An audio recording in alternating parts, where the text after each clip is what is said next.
नमस्ते दोस्तों, आपका स्वागत है मेरे इस चैनल पर। दोस्तों, एक बहुत बड़ी खुशखबरी उत्तराखंड के अभ्यर्थियों के लिए जो कि बहुत टाइम से लटकी हुई थी। बीआरपी और सीआरपी की भर्ती। तो क्या है आया है स्टेटमेंट पर, देखते हैं। पहले इसको पढ़ते हैं, फिर इसको समराइज़ करेंगे। और जो ग्रुप डी की विद्यालयों में बीआरपी सीआरपी के अंतर्गत जो पोस्टें आने वाली थी लगभग 2500 के आसपास, उस पर भी बात करेंगे। पहले इस पेज को पढ़ लेते हैं। और आपसे निवेदन है, चैनल पर पहली बार आएंगे तो प्लीज़ चैनल को लाइक सब्सक्राइब अवश्य करना। शिक्षा विभाग में 10 साल से लटकी 955 ब्लॉक और संकुल संदर्भ व्यक्ति बीआरपी सीआरपी की भर्ती का रास्ता आखिरकार खुल गया है। गुरुवार को महानिदेशक शिक्षा झरना कमठान ने बताया कि सरकार ने प्रयाग पोर्टल के जरिए आउटसोर्स नियुक्तियों में मेरिट को भी शामिल करने का प्रावधान कर दिया है। बीआरपी सीआरपी की चयन प्रक्रिया को जल्द शुरू किया जा रहा है। राज्य में बीआरपी सीआरपी की नियुक्ति प्रक्रिया पिछले करीब 10 साल से लटकी है। वर्तमान में विभागों में आउटसोर्स भर्ती के लिए प्रयाग पोर्टल का उपयोग करने का प्रावधान है, लेकिन इसमें मेरिट के आधार पर चयन की व्यवस्था नहीं है। इनका क्या कहना है, झरना कमठान का, आउटसोर्स नियुक्तियों में नए संशोधन का आदेश प्राप्त हो गया है। अब बीआरपी सीआरपी नियुक्ति की प्राथमिकता के साथ शुरू किया जाएगा। झरना कमठान। तो दोस्तों ये क्या है ना, मैं आपको उसमें बता देता हूँ कि पहले क्या होता है। बीआरपी सीआरपी की जो प्रयाग पोर्टल के माध्यम से जो चयन हो रहे थे, उसमें मतलब रैंडम था। वो रैंडम मतलब क्या होता है कि जैसे होता है ना, कागज़ फेंकी और लॉटरी टाइप में, लॉटरी जिसका नाम आ जाए।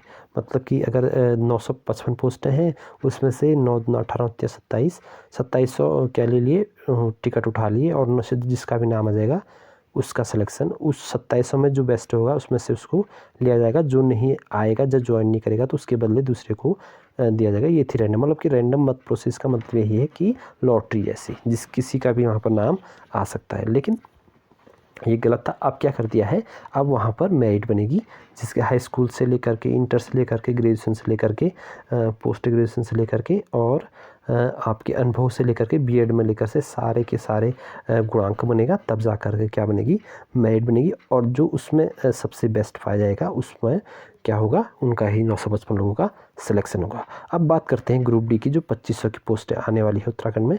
तो वह भी बहुत जल्द आपको देखने को मिलेंगी। एक ठीक ठाक पोस्ट वहाँ पर आपको देखने को मिली है 2500। तो उसका भी शायद सिलेक्शन प्रोसेस यही रहने वाला है। लेकिन इससे क्या होगा कि जो पुराने लोग हैं उनको कम मौका मिल पाता है, जिसमें कि ऐसे नंबर्स का गुणांक बनता है। उसमें क्या होता है कि पहले मार्क्स आपको देखने को मिलते हुए कम आते थे। अब जैसे जैसे नई जनरेशन आ रही है, नई या फिर नए लोग आते हैं, तो वो क्या कर रहे हैं, उनकी मार्क्स काफ़ी ज़्यादा हैं। अगर इस अकॉर्डिंग होता है, मार्किंग अकॉर्डिंग, तो नए अभ्यर्थी जो होंगे लेटेस्ट, जिन्होंने जिनके नए नए इंटर किया होगा, जिन्होंने हाई स्कूल किया होगा। एक तो बेरोज़गारी इतनी है ना कि दोस्तों, लोग इतना ही सोच रहे हैं, यहीं तक इनकी सोच बन रही है कि कैसे ना कैसे हमें रोज़गार मिल जाए, बस यहीं तक सोच रहे हैं। तो वो फॉर्म भर दे रहे हैं, चाहे कैसे भी आए, चाहे 4th क्लास 3rd क्लास कोई भी हो, मतलब भरे जा रहे हैं फॉर्म, अच्छे खासे पोस्ट। तो यहाँ पर भी ऐसे ही देखने को आपको मिलेगा। मुझे जहाँ तक लग रहा है कि यही है। और ये प्रोसेसिंग उनके लिए अच्छी नहीं है जो तैयारी अच्छी खासी तैयारी करते तो हैं, लेकिन उनके मार्क्स कम होते हैं इंटर हाई स्कूल में।